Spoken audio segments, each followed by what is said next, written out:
طاری جمیل صاحب کا واقعہ ہے. ایک شخص آیا مجھ سے ملنے کے لیے خواجہ سرا ہے. میں تو پہلی دفعہ زندگی میں کوئی خواجہ سرا مجھ سے ملا. میں سمجھا کہ پراپر آدمی, اتنی بڑی اس کی داڑھی اور رنگ ماشاءاللہ بڑی مردانہ وجہ. لیکن جب بات چیت کا انداز ہوتا ہے تھوڑا سا وہ ایٹیٹیوڈ سے اندازہ ہو گیا کہ یہ مکمل مرد نہیں ہے. تو اس نے مجھے خود بتا دیا میں خواجہ سرا ہوں. میں نے کہا بھائی ہم سے ملنے کے لیے کیسے آیا آپ, اتنی بڑی داڑھی آپ کی. اس نے اپنا جو واقعہ سنایا نا, میں 3 دفعہ وہ واقعہ سناتے ہوئے رویا ہوں. اور جب وہ سنا رہا تھا اس وقت میرے آنکھوں سے آنسو نکل رہے. اس نے یہ ابھی بھی میرا بیان سنتا ہے. وہ اس نے واقعہ سنایا کہ میں جب پیدا ہوا تھا نا تو میں خواجہ سرا تھا. گھر میں ایسا بچہ پیدا ہو جائے والدین کی طرف سے عزت نہیں ملتی. جب 10-12 سال کا ہوا تو نہ بھائی مجھے عزت دے رہا ہے اور نہ میرا والد مجھے عزت دے رہا ہے. میں بھائی کے ساتھ کہتا ہوں مجھے باہر لے کے جاؤ تو وہ کہتے ہیں لوگ میرا مذاق اڑائیں گے تمہیں دیکھ کے. ظاہر ہے اس کی حرکتیں تھوڑی زنانہ لڑکیوں والی حرکتیں ہوتی ہیں. اور والد بھی کہیں محفلوں میں نہیں لے کے جا رہے, ایک مذاق اڑایا جاتا ہے. کہنے ایک دفعہ میں کہیں گزر رہا تھا تو یہ جو ہوتے ہیں نا خواجہ سراؤں کی پوری ایک جماعت تھی, انہوں نے مجھے پہچان لیا, دیکھا اتنا اچھا. اس وقت نہ اس کی داڑھی اور یعنی اس میں خواتین والی ہی علامتیں تھی زیادہ.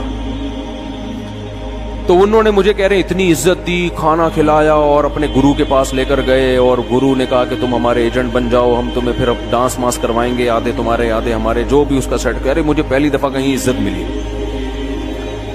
تو لیکن میرے ابا کو پتہ چل گیا تو ابا نے لا کے طبیعت سے کوٹ دیا کہ دوبارہ ان میں نہیں بیٹھنا.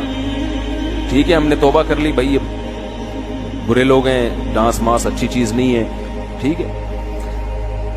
تو اب کیا ہوا, کہتے ہیں کہ پھر جو ہے نا کچھ دنوں میں کہیں کسی سے جھگڑا میرا ہوا کسی بات پہ, تو اس نے انتقام لینے کے لیے شکایت لگا دی ابا کو کہ یہ دوبارہ ان کے پاس گیا. حالانکہ وہ جھوٹی شکایت تھی. اب ابا کو لگا کہ یہ صحیح کہہ رہا ہے جس نے شکایت لگائی ہے, کیونکہ شبہ تو تھا نا ابا کو دوبارہ جائے گا. ابا نے پھر مارا. کہہ رہے میں بول رہا ہوں کہ میں نے یہ کام نہیں کیا, میں نہیں جا رہا ہوں ان کے پاس, میں نہ ناچ گانا سیکھ رہا ہوں, کچھ بھی نہیں. لیکن ابا نے اس کی باتوں میں آ کے انکوائری نہیں کی ہوگی پوری, وہ سمجھے ہوں گے کہ بھئی ایسا ہی ہے. تو ابا نے پھر کٹائی لگائی.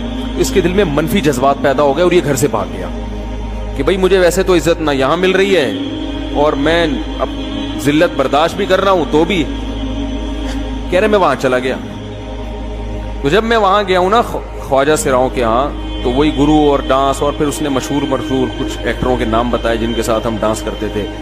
اور پیسے آنا شروع ہو گئے, آدھے گرو کی جیب میں آدھے ہماری, اور ہٹو بچوں.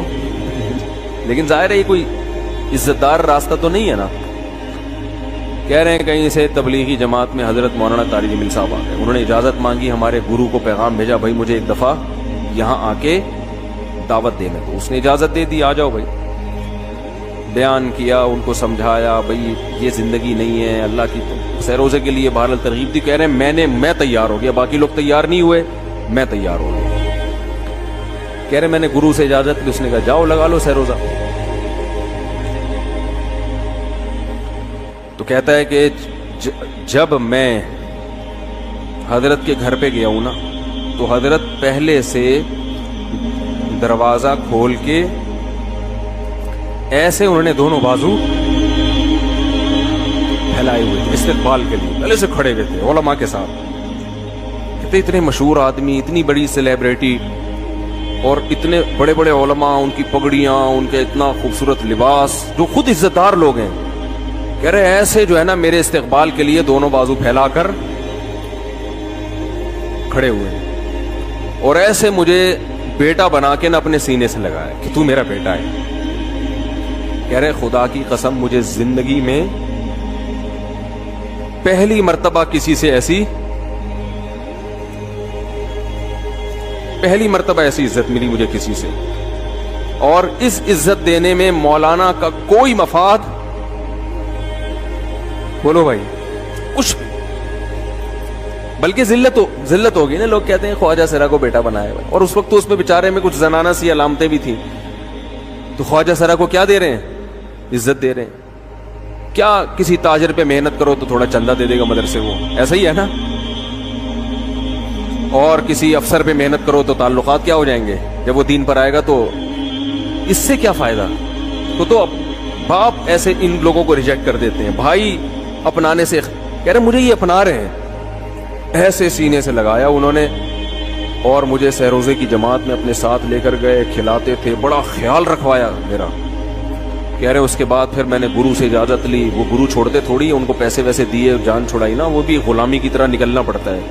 پیسے دیے پتہ نہیں کتنے لاکھ یا کتنے ہزار روپے. وہاں سے پھر نکل کے 4 مہینے اس میں بھی خیال کیا. تو پھر تبلیغ کے بزرگوں سے ملا, پھر انہوں نے پورا مجھے بتایا کہ بھائی تم یہ علاج کرو تاکہ تمہارے اندر یہ زنانہ علامتیں ختم ہو. تو وہ علاج کر رہا تھا ماشاءاللہ, اس انجیکشن لگے, انجیکشن میں ڈاکٹروں کی بھی مدد کروائی. یہ ایسی این جی او ہے میرے بھائی جس کو کوئی بھی این جی او نہیں کہتا, نہ ان کے کوئی اشتہار آ رہے ہیں. کتنے لاکھوں لوگوں کو اس طرح سے یہ لے کر بھی آئے اور ان کے مسائل بھی حل کیے, مگر نہ کوئی ویڈیو بن رہی ہے, نہ کوئی اشتہار آ رہا ہے. یہ تو اس نے خود مجھے بتا دیا نا, اور اس نے کہا ایسے سینکڑوں لوگوں کے ساتھ ہوا ہے.